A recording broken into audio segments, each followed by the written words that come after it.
Au cœur de la société.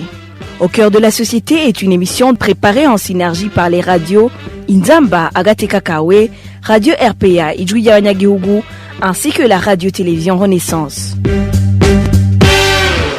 Après la loi relative à la réinstitution du Conseil des notables de la colline, le président de la République a récemment signé un décret portant mode d'élection du Conseil des notables des collines. Mais certains Burundais estiment que ce nouvel organe va défendre les intérêts du parti au pouvoir, CNDD-FDD, au détriment des intérêts de la population. Dans le mini-magazine Au cœur de la société de ce 21 août 2021, nous allons revenir sur ce décret avec notre invité, le Mushingantahe Emmanuel Nhengurutse. À la présentation, c'est Émile Nibasumba. Bienvenue.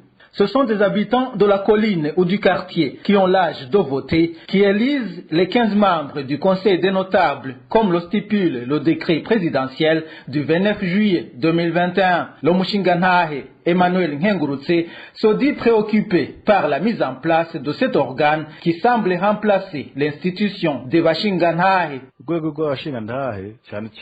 L'institution des Bashingantahe, spécialement le Conseil des notables, était aujourd'hui considérée comme neutre. Elle inspirait confiance aux Burundais. Les Bashingantahe utilisent la vérité avec l'intention d'assainir la justice et la cohabitation des Burundais. Ces changements qu'apporte le gouvernement devraient montrer clairement la problématique qu'il vient résoudre. Les réponses se trouvent-ils dans la révision de l'institution des Bashingantahe? Qu'est-ce que les Burundais peuvent attendre de cette nouvelle loi? Les Bashingantahe auraient été au moins consultés pour contribuer dans ce projet. Qu'en est-il de la population burundaise? L'article 3 de ce décret présidentiel précise que les candidats doivent être âgés d'au moins 35 ans et de nationalité burundaise. Ils doivent avoir le sens de la vérité et de la justice, le sens de neutralité et d'impartialité, le sens du bien communautaire et d'abandon du gain personnel. Le Mushingantahe Emmanuel Nhengurutse se demande pourquoi les représentants des partis politiques ne sont pas exclus. Le Conseil des notables de la colline est placé au centre du Burundi en ce qui est de la justice et la bonne cohabitation, surtout à l'intérieur du pays. Si le gouvernement s'ingère dans l'organisation, cela vise la politisation du Conseil.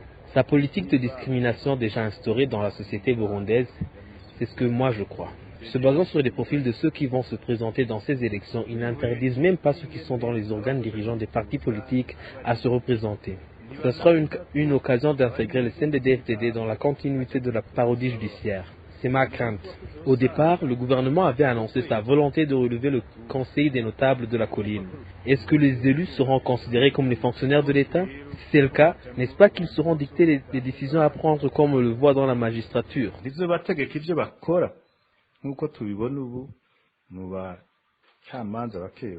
Le Mushingantahe Emmanuel Nhengurutse demande au gouvernement de ne pas se précipiter. Nous conseillons au gouvernement d'y aller doucement et revoir minutieusement cette loi qui ne colle pas avec les valeurs des Burundais en matière de justice et de société. Ils ne veulent que muter les divisions qui sont dans les sphères politiques du Burundi dans les collines.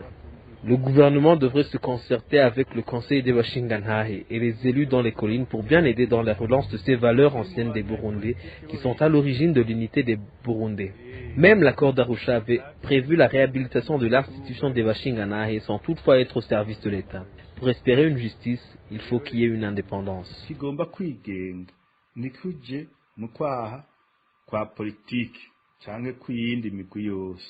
Le Conseil des notables de la colline a une mission générale de conciliation des partis en litige. Ces notables n'ont pas de salaire, mais bénéficient d'un encouragement, selon la loi du 23 janvier. Voilà, c'est par ici que nous mettons un point final au mini-magazine Au cœur de la société de ce 21 août 2021. À la présentation, c'était Émile Nibasumba. Au revoir. C'était l'émission Au cœur de la société.